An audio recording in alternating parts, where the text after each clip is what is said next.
or coming into today, he had the most deaths of the entire league this split for the North American LCS. Meanwhile, we also had Demonte, on the lounge yesterday, and he was talking about Bjergsen is still the best mid laner, and he's really looking forward to going up against him and proving himself against this kind of icon that we've got in the North American LCS. Still putting praise towards that mid lane of TSM. Bjergsen never likes to answer the question. He's like, everybody's always doing great, but he always pushes himself to actually be near the top of that list, and the players know it. They will even say it. 3 bans in for TSM and 1 final here for Echo Fox. Feeling a Nocturne Riv? I think so. That would be the most common. Yeah. There we go. We got all of the superpower picks that have really become kind of standard bans there.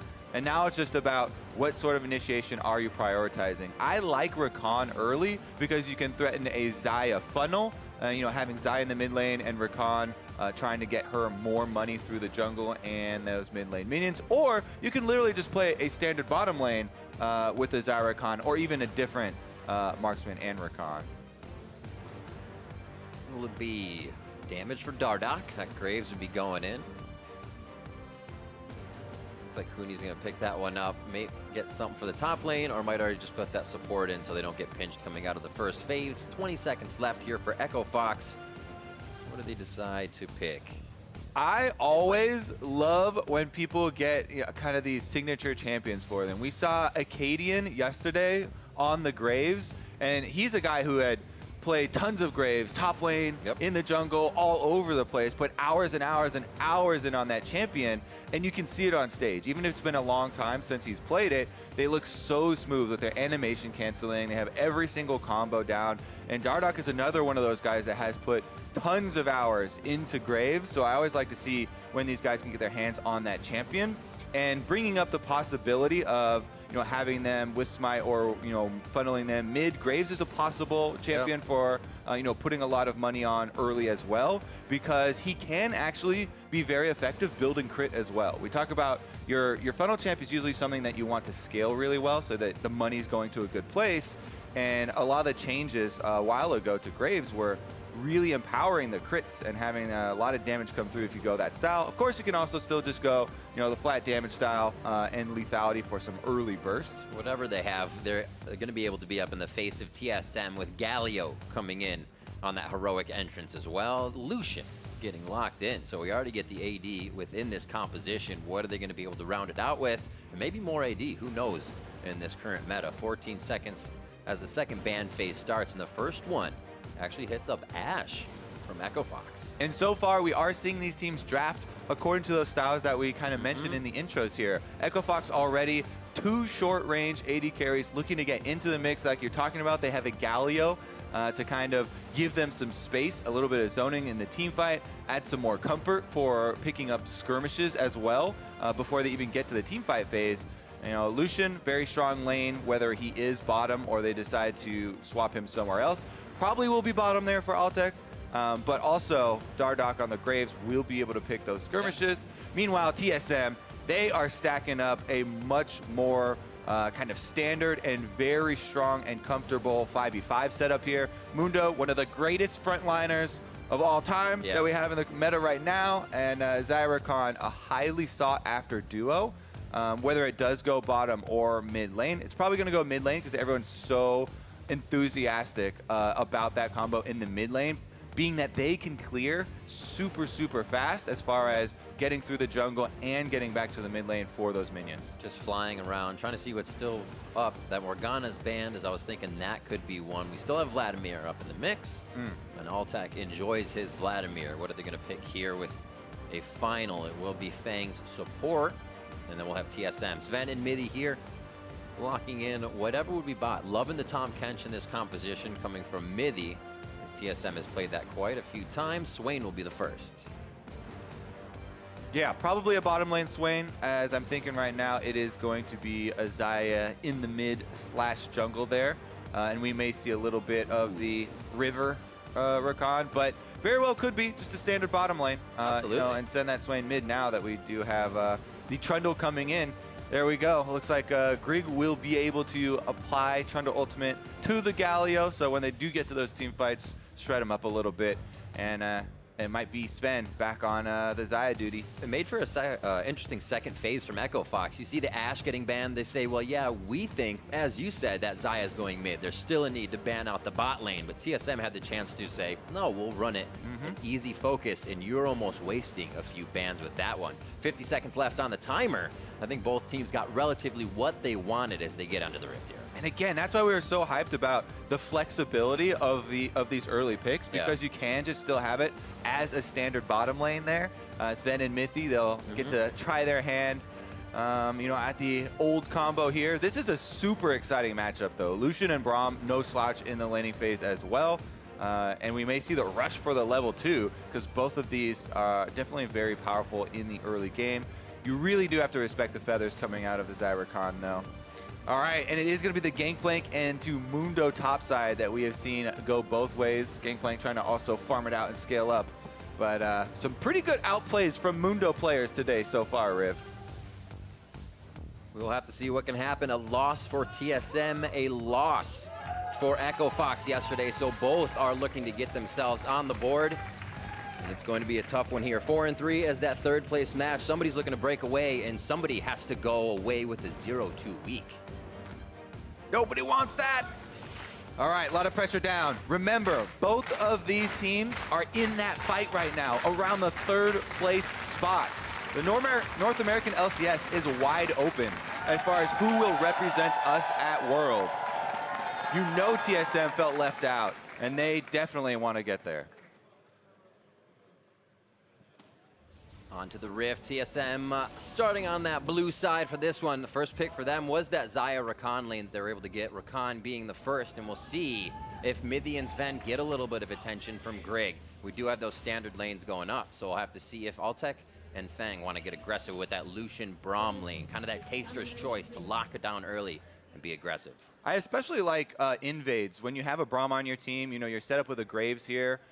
It just seems like it would definitely benefit Echo Fox if they could get maybe a late invade, try and get a ward down on one of the buffs, or even you know, try and bully early on to allow Dardoch to get a very nice opening to the game and try and have some early influence. Because as you said, the bottom lane could be very volatile. You know, Braum passive always brings up the chance for kills, with Lucian being able to proc the passive so quickly with the double shot. And a thing Huni has as well this game, even if he does find attention, a little bit of that global so he can activate other parts of the map and possibly pick up some assists while he can stay in his own lane. Yeah, and plus the thing here, with putting Huni on Gangplank, Gangplank is not a guy that's going to try and shove you in early at your tower and lane bully you. Nice sweeper here from Dardoch. They actually get both those wards. So that is a token amount of money, but what the real bonus there is the experience boost that he's going to have. And that is super big for Graves, because the way that Graves works here in the jungle, with the slightest of leads, he can clear so effortlessly, losing 0 HP because of the knockback of his autos, that you have full freedom of the map if you get any sort of little advantage. And you're seeing it right there. A lot of people say, like, how do you do that? How do you do this? Well, you got a 101 on it right there. That was kind of the smooth animations that we were talking about when you're seeing guys that are very practiced on it. Also, low ping certainly helps with Graves. And these guys being on lane right now should be able to get that no problem. All right, so we did have a buff-to-buff route here from Grig on the Trundle, because he wants to secure both of them before Dardoch starts getting aggressive. Whereas Dardoch, red side only here, into the Scuttle Crab control, and does go right over the ward here for TSM, but there's a possibility of them running, you know, scuttle to scuttle, and finding out that Trundle has not been able to get the other one yet. Dardoch might be able to find him. Slowly moving around, definitely has that trail on the wolf, so they'll be able to figure out that he's there. Ooh, just denying a bit of vision. Oh, last shot. Well, it comes through. Nice job on the smoke screen, and Dardoch's gonna be able to skirt out of this one as DeMonte had the lane nice and pushed up, making this easy. Yeah. Plus, Huni that we were talking about on the Gangplank, as Dardoch should go scuttle to scuttle now that they have bullied out the Trundle. The Gangplank, he already got a sly sack of gold, I saw in the inventory there, so he's farming up very well against the Mundo. And since Dardoch was able to bully Grig, the Trundle, off of this top side, it allows Huni to play this style. And we've been talking about Huni's been pushing up, and he gets ganked at the 3-minute mark and dies to it every time, it feels like, in summer. But the preventive measures there, Riv, have been laid down, and Dardoch's been able to secure Huni the early lane phase. A little bit more gold slipping into his pocket as well as that Kleptomancy plays in his favor. Another one. Just going to be easy rolling in the top lane as he banks it in. Looks like they get a ward in, pushing back Haunter, forcing that teleport out. Haunter stays, thinking Huni would back, so they're just toying with each other right now. Eyes still on Dardoch as he makes his way around the jungle. He hasn't been able to break out of that just yet, as the lanes are back and forth and just not yet in favor for a gank. Yeah, Dardoch's super happy here. Been able to power clear through most of the map. Whenever you start out with both Scuttle Crabs for a jungler, and you have the, oh, here we go, bottom side though. Grand entrance in. Alltech taking quite a bit of damage, down to 300. They changed their mind, seeing Frozen Domain come down quite early from Grig. Yep, Grig's gonna make his way into lane there, protecting kind of the power here for TSM, the Zyra Khan that they want to play off of and funnel a lot of their resources into. You can already see Sven, nice CS lead here as they pushed up the extra minion wave. And he'll retain a little bit of that as Alltech is able to clear them out, and the teleports start to come back from the bottom lane. There actually is a heal on Alltech. Interesting here. So we'll have distinct recalls, and TSM can keep up that pressure with Sven being able to push this extra wave into the turret. So won't be able to actually catch up with the rest of that CS there for Echo Fox. Luckily, everything's on the top side here for Fang, so he can stay to absorb some of this experience. See back into the mid lane, 36 to 36, as these two are all even. They're just needing a few more levels to keep these minions out from under the turret. As Demonte has a bit of that push pressure with Winds of War. Still trying to get the vision out. We'll see backs from them, and now Echo Fox start to activate once more. Yeah, they're going towards Huni here, actually. No level 6s in on the game yet. But they've got 3 members up here and should be able to do it. Huni instantly walks behind him, so Haunter does not have an escape just before the level 6 comes through. They take down Haunter for first blood. Bjergsen with the teleport in just short on the never move on Dardoch. Echo Fox get off to a very quick start here. No level 6 is required. They don't need the globals coming in, and they jumpstart this game. First blood is going to just shoot them across the map. Now they have Galio ultimate available and Gangplank available to try and make a play bottom side if they want to actually control both sides of the map. Here's the tower aggro though. Huni able to take that extra shot and just barely heal up enough. Bjergsen's teleport coming in does force that flash off of Dardoch, which might dissuade him from going too aggressive, but this is a lot of momentum for Echo Fox considering they're the team with the double global ultimates that they just got on those level 6. They'll pick up a little bit of bot vision here as Echo Fox feels like they have control of the map and they want to spread that around. Let's bring that now to the bottom side. See if Alltech and Fang can get a bit more pressure as they only fall behind a few CS, still very much in range of being able to take over the lane.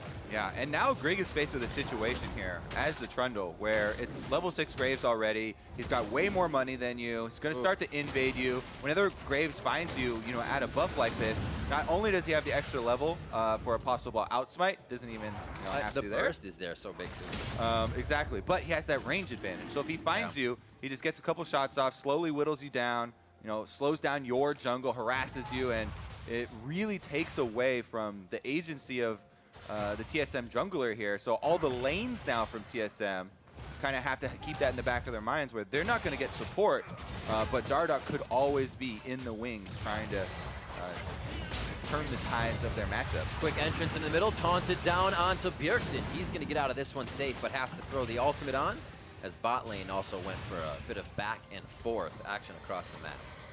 Yep, and Bjergsen, he does have phase rush, so he's able to dodge out of that one, but the ultimate cooldown for Swain is so much longer than it used to be, before the rework, and just blowing that cooldown does give Echo Fox a big opening here. Now they don't know they can invade, and if Bjergsen joins, it's not going to be with a lot of power.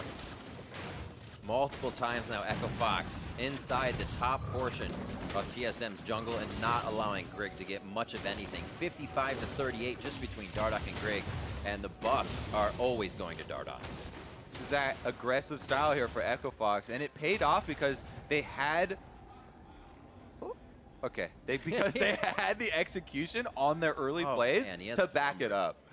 Dardoch feels so much more at home here on these invading junglers, and he's going to be able to keep up this advantage. No camps here are available for Grig, so not too many options for him to go with. He has to ward it. He just got his wolves back, and they have to pull Bjergsen out of lane. TSM saying we have to start doing something to prevent this pressure. Haunter's now coming in, and Dardoch getting a little deeper than he wanted to on this. Double buffs maybe to Haunter. Yes, he picks it up right as the turret hits. All right, a little bit too aggressive there, Riv, as they had the double globals, and you're thinking, all right, they're just going to have the Galio ult come in, Gangplank ult come in, and back up this invade. But Dardoch takes a lot of damage there. They never fire off the Galio ultimate. They never have the full collapse. And TSM are able to get a lot of important gold back for themselves, taking down the jungler here. And more importantly, some time back for themselves. Because Dardoch was really being oppressive there in the jungle. Counter jungling Grig, not allowing him to get really any sort of game plan off of the jungle here. So even though they're still behind, 1,000 gold, very good there for Echo Fox. That was much needed, a little bit of breathing room for TSM. Called the bluff, and they were correct. We'll see it here again as Dardoch continued to pressure Grig's jungle. All right, so Damonte is there, and that is close enough range where you can move over and get your Galio ult off, but he goes above the river wall there, so it looks like after that little exchange, Grig able to get the burst damage and press the attack there on him. They're like, okay, that's too deep. We're a little bit too late, and they just let the one kill go over. Like all that work for those buffs for nothing. Just 1,000 gold lead, as we said. It's still in favor of Fox, 1-1 as those kills traded back and forth.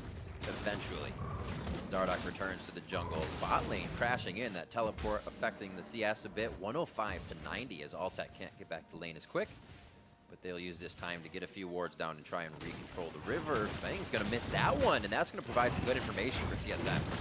All right, Echo Fox should be able to finish. Yeah, I don't think they'll be able to act on it. Dragon here. It looks like we have a little bit of a visit there mid from Mithy, but seen on the ward, so Damonte just backs right off. TSM is also a team to be okay with letting early dragons go, especially some Cloud Drakes, Ocean Drakes. Defense back to bot. Altec trying to be just oppressive in that bot side with Fang as they return together, but Grig is just behind them. We'll see how deep they go. Just rotating off for now. Seems like nobody wants to make a move. They're saying we're getting a few item spikes. Nobody has a core item just yet, and they don't want to be the problem or the reason a first turret goes down. Unbreakable for Fang as they test the waters in the bot lane. The bottom lane, too, for Echo Fox has usually been the story. All right, let's take a look here at the Rift Trail finish, though. TSM trying to contest. Damonte not liking the position he's being in. Sometimes you think you're the one taunting them, and you become the taunted. Getting in there, Bjergsen is not able to get the kill down. Rift Trail goes over to Dardoch and all the commotion. That's right. So Dardoch decides to finish the Rift Trail. Damonte flashing out, and the ultimate from Huni on Gangplank, getting him some space. So those are a decent amount of cooldowns used for the Rift Trail, but I think that was definitely worth it for Echo Fox. Nice yank in there from Bjergsen. You want to be able to stack up those soul shards. You can see the little red things under the Swain's name right there. Adds so much more threat to your ultimate. Can't really team fight if you don't stack those ones up first. It's either a boom or a bada boom. You want the bada boom. Definitely. Fang shields a little off, so he skirts himself against the wall to not take too much damage. But now that Mithy is in and out, and really has a pretty good shield off of those Fae Feathers passive, he can get in without too much trouble. They're going to back off for the time being. Really quiet after the beginning of a game. It seems like Echo Fox kind of knew they stepped a little too far forward, and with Dardoch going down, they lost so much more. It was funny because after, you know, Dardoch died in the jungle there, he immediately was like, all right, I'm going to go for the PvE objectives now. He takes Dragon right up, and then he immediately takes Rift Herald too. But that is still being super proactive and making, you know, aggressive plays. They're just in the middle of the map in neutral territory rather than going for the super deep invade, and it's a good kind of alteration there as far as the strategy goes, because obviously the last time when he was very deep in the jungle and Damonte kind of took the route through the river rather than up by the tower, they, you know, a moment of being out of sync like that can give over kills and really snowball the game back away, because if you give this TSM composition some money, they're just looking for the front-to-back fight, right? They have great tanks. They have Trundle for shredding and the classic AD carry there. Xayah now with first item completed in the Storm Razor for that first on-hit crit. Their composition is kind of just to walk at you. We'll see how they can defend this turret with really Haunter coming down a little slow on the top. He may stay up there. Rift Herald with a beautiful shot, about 10% HP on this turret, and it will go down. They will not follow for second shot, but Echo Fox opens up the middle of the map. Yep, they get a little bit of chip damage here, but I'm always a little bit disappointed. You know, a little part of me dies inside when they don't continue protecting the Rift Herald and charge down multiple charges on the next turret. Just if you can be in position with that many people to not allow them to get a attack off on the eyeball, you can really heavily damage the secondary turret, sometimes even take 2 turrets at once. However, Echo Fox needed to reset here to get back out to their side lanes and allow for those purchases so they don't let TSM gain any sort of momentum on the other side of the map. Sign me up for the second turret comp, Kobe. Yeah. I'm in there. Just stick around, make that charge all the way through. Team stick around. Coming up on 15 minutes. Just that one turret right now, but good global gold for Echo Fox. We see the Triforce coming through now. The Rod of Ages finished along with the Blade of the Rune King. Someone up against the Storm Razor on the other side. 4 members here for TSM bottom side. I think they want to be able to get the turret. Top side though, Huni! Very close to going down for Haunter. Gets the ultimate on. He's good to go as Haunter gets himself out of Cannon Barrage. TSM just slowly letting this turret whittle down to see if they can find a fight from Echo Fox countering, but nothing goes down. A minute and a half on that Infernal Drake to come up though. Yep, Sven and Mithy there on the bottom side, slowly work down that turret. Echo Fox here and Huni should be able to trade on the top side though, because there was so much focus top side early on from Echo Fox.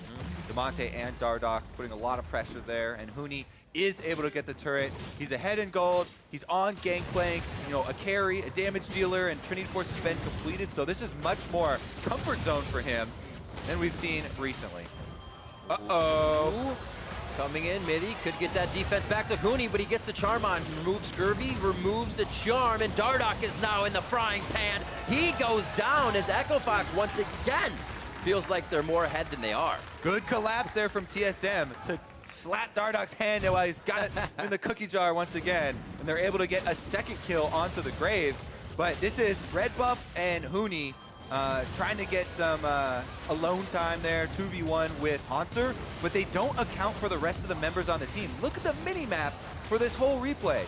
All other members of Echo Fox were in the base, and it's Huni and Dardoch making a play by themselves on the top side of the map, deep in TSM territory. So once again, that has been the classic conversation around this team, where it feels like a Huni and Dardoch team. Well, that's because the rest of the guys are, you know, in the fountain while they're creating plays. Sven having to flash as well during that replay of an altercation. So he will not have that. Featherstorm will be necessary for a next fight. 2-1 here coming up on 17 minutes. TSM is saying, yeah, the Infernal Drake means a little bit more. That first Cloud Drake wasn't really on the menu, but this one will try to... Oh, look at Xayah. Speaking of Xayah, Ben is on the outside of the map. He there. So Echo Fox do have... Oh, TP is coming in. Just a little below the river. Will they have enough time? 2,000 health onto the Drake. Smite from Grig is there as well, and it is going to be coming in from TSM. They try to disperse out of the fight. Haunter puts himself on the top side, but gets the safety, and it looks like TSM will disengage. Ooh, TSM happy to get that Infernal Drake, put that one away for later, and start to scale up. Grig was able to stick around right next to the dragon, combos his Smite with the bite right there for him, and you got to talk about this guy as far as TSM and bringing in the junglers. He has been able to win so many Smite fights, stealing multiple Barons for this squad. So he definitely has at least this aspect under control. Let's take another look at it. TSM move up. There's the teleport from Sven. And even with the Gangplank ult coming down to zone off the team, Grig stays in there. He makes sure he gets the execute on the Infernal Drake and then flashes out the back. Really feels good in those tense situations. You remember the Griggy Smite in the TSM C9 game? I was there with you, bud. Yeah, that's right. Him and Mithy came in and he spit him out, instantly taking that Baron, ultimately winning TSM the game. We'll see if it can come up big here. Calling down the smite from the gods. Been in favor of Greg lately. 1-0-1. Really pressured in his jungle, but keeping it in the game for TSM here and recognizing Dardoch's pressure top. We'll see where they can go from here. 28.7 to 32.2. Definitely still in favor of Echo Fox kind of starting these fights, but TSM has been able to use that fight prowess, organizing themselves around it to take what they want. Yeah, and we have an early Grievous Wounds here. Huni's been able to upgrade already to the full Mortal Reminder. Whoa. And you can see there's a lot of armor that has been stacked. We talked about the tanks on TSM's side. And Huni with second item Mortal Reminder, you know, his barrels are going to be able to apply the Grievous Wounds as well as shredding through a lot of that armor. So we might even just see him, you know, going for those frontline chains. Obviously, you would love to get a backline barrel chain onto the Xayah, but if all else fails, he can significantly chunk through a lot of this tank line as well. We'll have to see how that does work out for them. This is also Huni's first play of that gangplank this season. In bot lane, he's actually under the turret, taking quite a bit of damage. Got to be careful of trial by fire as well as extra damage.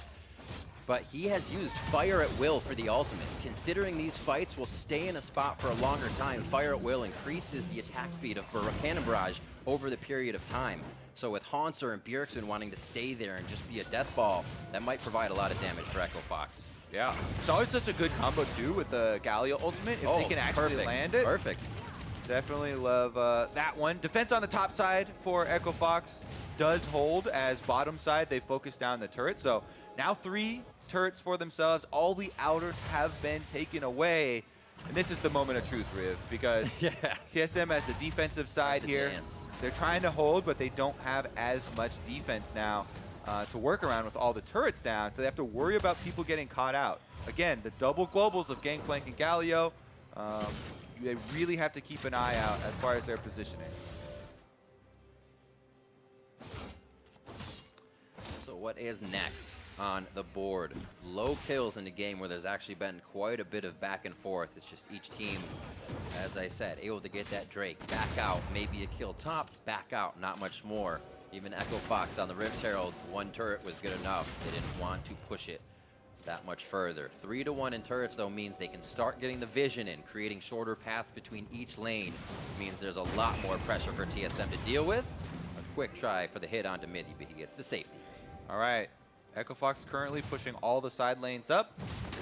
Top lane has been taken care of by Sven, but the jungle is under attack. Ignite is down right away. Damonte looking to get close. Taunt just out of range as he doesn't get it to connect. Oh, Mithy comes in with a grand entrance, and it's going to be the charm. Is the quickness enough? Bjergsen has his eyes on Damonte. Flash over the wall with him. Zanyas goes down, and he's ready to activate the R2. It's not enough. Now Bjergsen has to go gold, and it's pretty, but is it enough? 1-for-1 as the fight starts, and Echo Fox is now trying to retreat. They turn with Fang's shield up, and Dardoch looks for shots as TSM is huffing in the cleavers. Double KO here, both mid laners down, but Echo Fox still pressing and should be able to get the turret. Definitely going to have it, being able to put the barrels forward, pushing TSM back. There just wasn't enough defense, and Echo Fox come out on top of the mid-game fight. They still have the pressure on the map too. Health advantage means that they get to get the Scuttle Crab by Baron, where the vision becoming extremely important. You know, the damage now in the game skyrocketing here, and both teams, if they got an amount of control enough, they would be able to burn down this Baron pretty quickly. Again. Even after using Glacial Fissure, they say more. We want more. Go, Ignite. Yeah, at the beginning of this, it looks like Echo Fox used a lot of resources here on the Trundle. Double ultimates, they use the Ignite, they chase him through, and then TSM do get a decent collapse here. Damonte finds it out by the wall next to Huni, so when Bjergsen follows him for the flash, he immediately starts to get focused down, has to use his stopwatch as well, and that baits Damonte to go back in. And they both get executed. Just missed time. Yeah. Then we think, okay, so Haunter with the ultimate rolling there on Mundo could provide frontline, but a lot of their DPS was forced off of the fight. Good calling there, right on the Sven. Rolling up, furling? Ruffling his feathers, there's the word I wanted. Just a bit of vision control here as Echo Fox gets themselves back out after a bit of a bye. There's Zanya's in there. Monte Black Cleaver for Altec, as he's going to be looking to just shred people down as Huni starts going Steric's way. Yeah, I mean, we talked about the tanks and the power of all these tanks, but There are 2 Black Cleavers, the fully completed Mortal Reminder from Huni, plus the Blade of the Ruin King from Altec on Lucian, especially with the double tap. It's a lot of percentage health damage, so it's actually going to be a split map right now. TSM 3 members top side. They're going to trade the Cloud Drake for some gold for themselves as they do take that much needed outer tower. Echo Fox, though, they're not going to let it get away with just that being the trade. Yeah, they say, okay. Anybody mid? It is Bjergsen. They say, dang it, we can't get any further here. Seeing Baron up as well as a Drake spawning soon could be a problem. Mithy missing out of that one as he gets himself quickly shielded up. Yeah, 2 ultimates used here from Echo Fox. They definitely have a little bit itchy trigger finger as soon as they see someone out, they're just willing to throw everything at them. But again, that does give them control over the Baron to clear out the vision here, and that's becoming extremely important. They actually missed quite a few of the wards there with the Scryer's Bloom, so TSM feel pretty confident that they aren't sneaking Baron. And even though there is this big gold lead for Echo Fox, they know if they mess up one of these fights chasing into the jungle or something, then it would swing right back towards TSM's favor. And again, these 2 teams tied at 4 and 3, both with their eyes on representing North America at Worlds. These games are extremely important to getting them to the playoff spot, making sure that they have that chance to be these representatives. And we see them both kind of going back to that standard style of play after having a little bit of trouble with the amount of variety and difference both teams have brought to the table. So here trying to find that ground and be back to that position where they can be a world contender. Right now, we see the bot lane getting pushed out, mid lane getting pushed out as TSM resets on the map. Something TSM has always been good at doing is slowly stalling it out, getting to that 35-minute fight, having enough, and just being able to use their mechanics in that fight to overcome it. Definitely true. And you have to keep your eyes on Mithy as well. Rakan with ultimate available could go for a quick engage. Just going to zone him off the minion wave here. Glacial Fissure just coming back up, so we'll watch Fang for that initiation. Cannon Barrage could go down to the back line after that. Watching Mithy as well on the side of TSM for a quick battle dance or entrance. And I think if you're looking at it from TSM side here, down a significant amount of gold, they still would like to farm it out until Sven can get his Infinity Edge completed.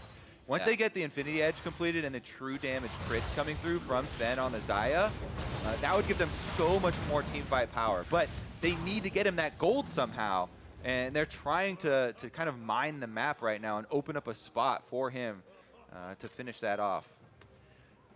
Haunter sitting with 2,000 gold in his pocket currently, 1,300 for both Huni and Altac. So the situation of the game has kept everybody on the rift, continuously farming. There isn't a time to actually go back and get a moment to breathe here as a bit of push is going down. Seems like Mithy will do that, however, with TSM in a ball on that mid lane. We'll see what they can produce after he comes back out. Okay. Looks like he finished up his Zeeks.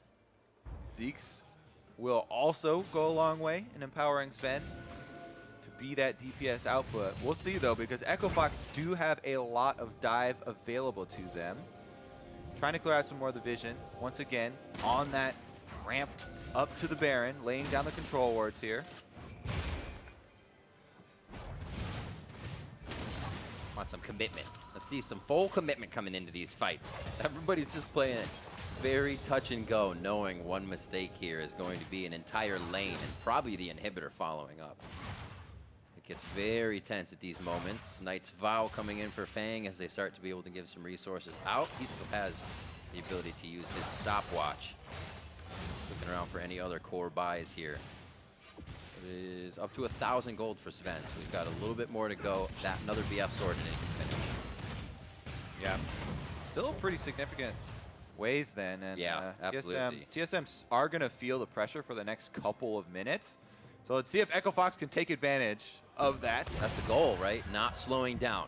Can't be lackadaisical. It's like Huni says, all right, can't be lackadaisical, let's fight. Wait a minute, I didn't want all that damage. More members though. TSM knows they're coming down, so they're gonna be communicating this to Hanser. He throws down the ultimate, but Huni does. No, I'm sorry, that's Damonte coming in as well. Mithy goes in, but the charm not really hitting anybody as he has to get himself back to safety. Damonte's into the middle as Bjergsen has to throw down the ultimate, and instantly Damonte gets deleted as the feathers are torn through him. Fang very low, Ignite is ticking down, but he will live. Hanser is the defense, but the TSM cannot provide the offense. And Dardoch's gonna be able to come up with a kill. His GA is on, and that's why TSM cannot turn to the fight. Oh, such a close fight there, even with TSM down 6,000 gold, inches away from getting that extra kill. Echo Fox, though, are able to take control of the map, and Baron is available. Ping's already coming down for them to rush over to it. What a significant victory there in that team fight. Echo Fox now will have a huge reward to go for. TSM know that it's so big, though.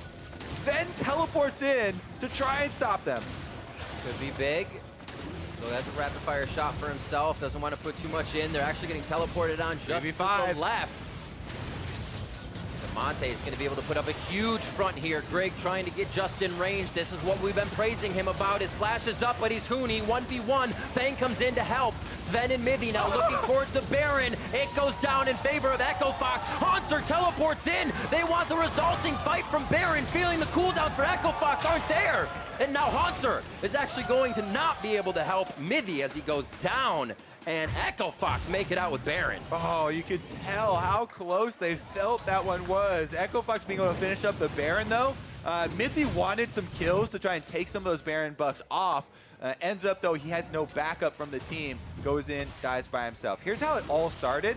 Echo Fox jump onto Hanser, the main tank, and they actually use the Galio ult there on just the Mundo, and him flashing out gives a huge opening for TSM because that big zoning ultimate was used so early. Then Sven flashes back on the Xayah. He gets the pullback through. They kill the Galio, but Dardoch finishes off the Swain here, along with Huni firing off the parlay on Gangplank, barely surviving there with 50 HP. So Echo Fox on the edge, still able to come out with the victory, and now they've got Baron buff to push with. You know that's how they like to play it. Oh, on the edge. Look at the damage coming out, and that means these fights are going quite long. Gangplank's obviously do a bit of damage, but he's got to get a few barrels out to be doing 5,700, as well as Hanser staying in the fight. So we'll see how well they can stand toe-to-toe as the next fight comes about here at this top inhibitor. 31 minutes in, 5-4, and it's just about a 10,000 gold lead, so Echo Fox feel really good to pressure. Hanser trying to get a fight on Damonte, but he has the heroic charge into the fight, and now Dardoch is coming back up from the GA. Sven Storm keeps him alive as he just gets back to safety, but collateral damage drops him as he hits the ground. Oh my goodness, I thought it was a bad start for Echo Fox. Huni actually gets pulled in. Not in a great spot, removes Scourge, gets himself to safety, and now it's going to be Hanser going down. Echo Fox are staying for the long haul, and they're looking for the Nexus. 50 seconds onto Hanser. No minions. Yeah, they do have a siege minion actually just behind this turret, not in range to help the armor, which is hurting them, so they need the melees. Now they're onto the turrets, and it is going to be Kuni tanking it up. Grig looking for a target. Who's the priority? What would be the best to take down? But Echo Fox are able to lock down TSM and knock down TSM. Moving on to 5-3. At 10-4, Echo Fox take down TSM. Big improvements for Echo Fox after the play yesterday. Huni on the Gangplank. Looks so comfortable. Dardoch invading with the Graves to give them the early advantage. And they never really lost momentum. Some kills given over there off of the invades and TSM getting some back for themselves, but for the most part, good snowball there from Echo Fox, keeping up the pressure. Kind of wondered where the initiation would come from. It was really just Huni walking up. It was interesting. There was a lot of a stall there, or a lot of stall that the team saw, and it was Echo Fox going bot lane and kind of forcing that fight. And to their luck, it was TSM being out of position and not able to really coordinate on it. Huni didn't die a single time in the entire game, despite getting down to about 40 health there in a couple of instances. Woo. Still playing on the edge. He still has the killer instinct. Heck yeah. There's that first GP of the split. Got to feel good. Gonna have to ban it away from him now, right? It's a solid ban against Huni once you figure that out. It had been a lot of Mundo, Renekton, Rumble, Yasuo, everything that he could throw at the board saying it was his meta. He's got to be feeling good after this game with that little bit of a slump previously. So to hear from the pros that picked up the win, let's send it over to Avali and Echo Fox's Outlaw in the jungle. Thanks, guys. Dardoch, congratulations on taking down TSM.